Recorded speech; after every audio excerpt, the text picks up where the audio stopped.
दिया जो आंधियों में भी जलता रहा। एक प्रेरणादायक कहानी उत्तर प्रदेश के एक छोटे से कस्बे से अद्वैत की। अद्वैत नाम का लड़का अपने पिताजी के साथ गांव में रहता था, कस्बे में रहता था। उसके पिताजी एक दर्जी थे और माँ घरों में सिलाई का काम करती थी। परिवार की आर्थिक स्थिति बहुत अच्छी नहीं थी, लेकिन अद्वैत की आंखों में बड़े बड़े सपने थे। वह इंजीनियर बनना चाहता था। बचपन से ही वह पढ़ाई में तेज था, पर परिस्थितियां उसके इरादों को बार बार परखती थी। कभी स्कूल की फीस का संकट, कभी घर का किराया, कभी माँ की तबीयत। हर बार हालात उसे गिराने की कोशिश करते, लेकिन अद्वैत सीख चुका था कि जो गिरकर उठना जानता है वही आगे बढ़ता है। पहला मोड़ उसके जीवन में जब आया, जब घर की बिजली कट गई। 10वीं की बोर्ड की परीक्षा थी, तैयारी जोरों पर थी। तभी महीनों से जमा न हुए बिजली के बिल के कारण घर का बिजली का बिल जमा होने न होने के कारण बिजली काट दी गई। रात को पढ़ाई कैसे हो, अद्वैत उदास होकर बैठा था। तभी पिताजी बोले, बेटा परिस्थितियां हमें रोकने नहीं मजबूत करने आती है। तू पढ़, मैं तेरे लिए कुछ करता। पिता बाहर गए। थोड़ी देर में एक पुराना टेबल लैंप लेकर लौटे, जिसे वो दुकान से ठीक करवा कर लाए थे। अद्वैत ने आंसू पोंछे और लो की हल्की रोशनी में पढ़ाई करना शुरू किया। उसके मन में कहा, जब सपनों की लो जलती है, तो अंधेरा कितनी भी कोशिश कर ले उसे बुझा नहीं सकता। अद्वैत के जीवन में दूसरा मोड़ तब आया जब वह कॉलेज की फीस का संघर्ष कर रहा था। अद्वैत ने बोर्ड में शानदार नंबर लाए, लेकिन इंजीनियरिंग कॉलेज की फीस किसी पहाड़ से कम नहीं थी। पिता ने गांव की जमीन का आखिरी टुकड़ा बेचने की बात सोची। यह सुनकर अद्वैत रुक गया। पापा, मैं आपकी आखिरी बचत को सपनों में नहीं लगने दूंगा, मैं खुद कमाऊंगा।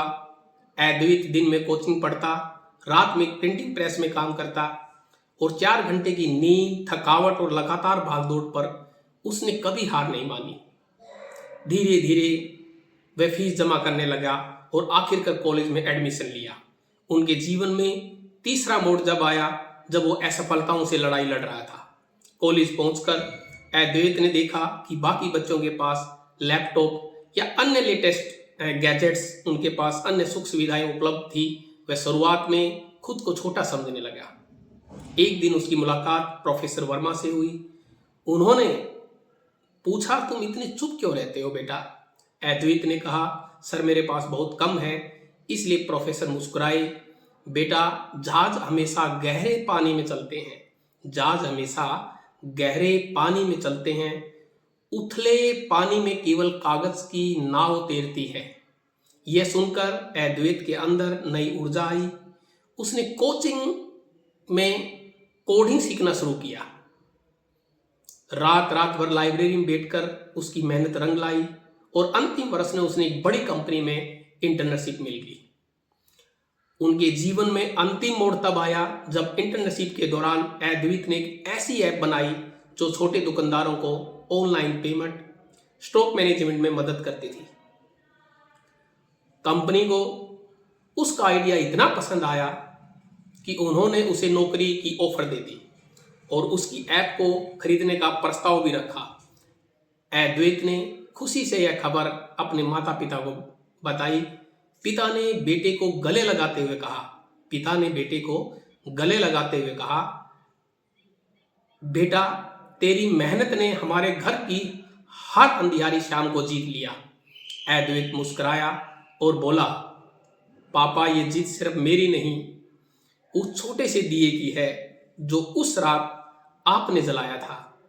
कहानी की सीख हमें यह सिखाती है, जब हालात कठोर होते हैं इंसान और मजबूत बनता है। छोटी शुरुआत भी बड़े सपनों की राह खोल देती है। अंधेरा कितना भी घना